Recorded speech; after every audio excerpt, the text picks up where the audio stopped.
yeah, all black everything. Welcome, welcome. Come on in, tell a friend. This is all black everything. Think it's flight, big dreams, mini streams. Like you share, subscribe, a thumbs up. Like you hitchhiking, let's get it. We back with the new series we've been lied to slash. Did you know? Back when the world was black. When the world was black. Yeah, coming right back where we left off, talking about you know, how being together creates culture, separateness, divides and brings it down quickly, completely. We jumping right into it. Peace and love to my moms and my pops and my moms. I love y'all. Mom, we in your born day month. It is the 10th, almost. No, it's the 9th. June, you know. Pops, I miss you, man. Get it in, though. Tapping in, building, sharing this information.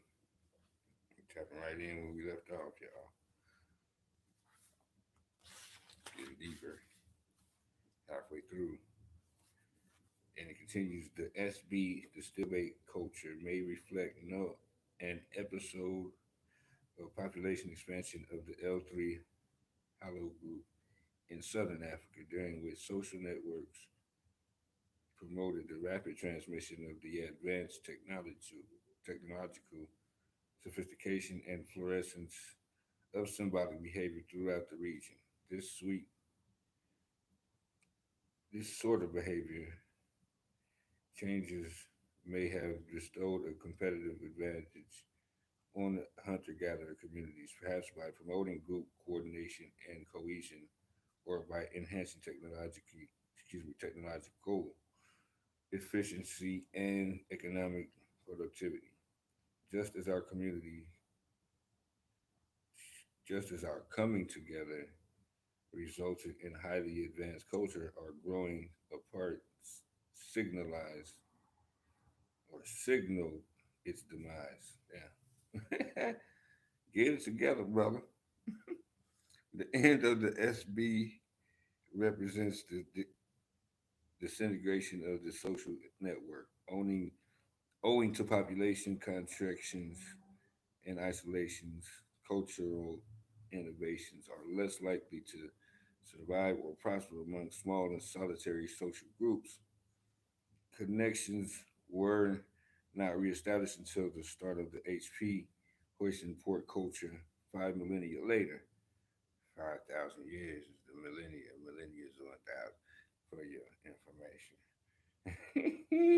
When local populations, again explained by this time in association with a different technological innovation, back blades.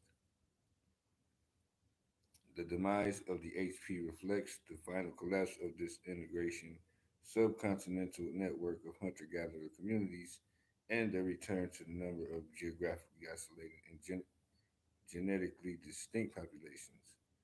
Similarly,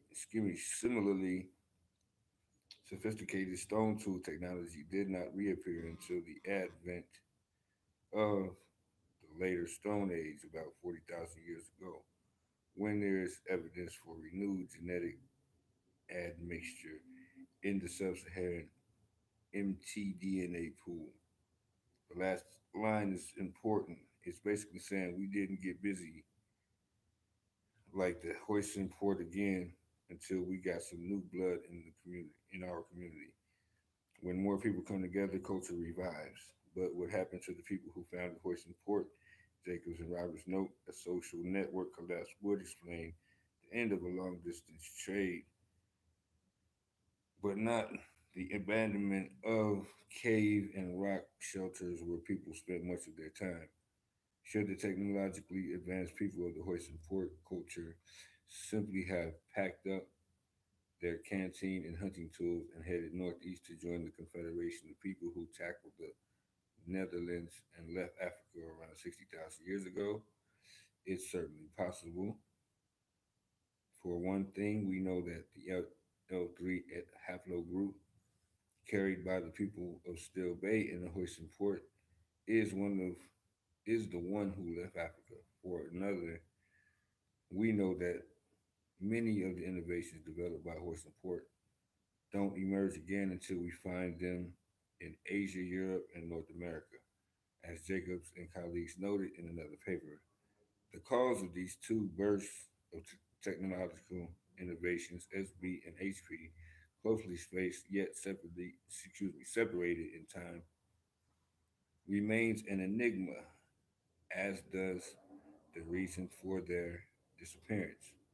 But intriguingly, both fall within the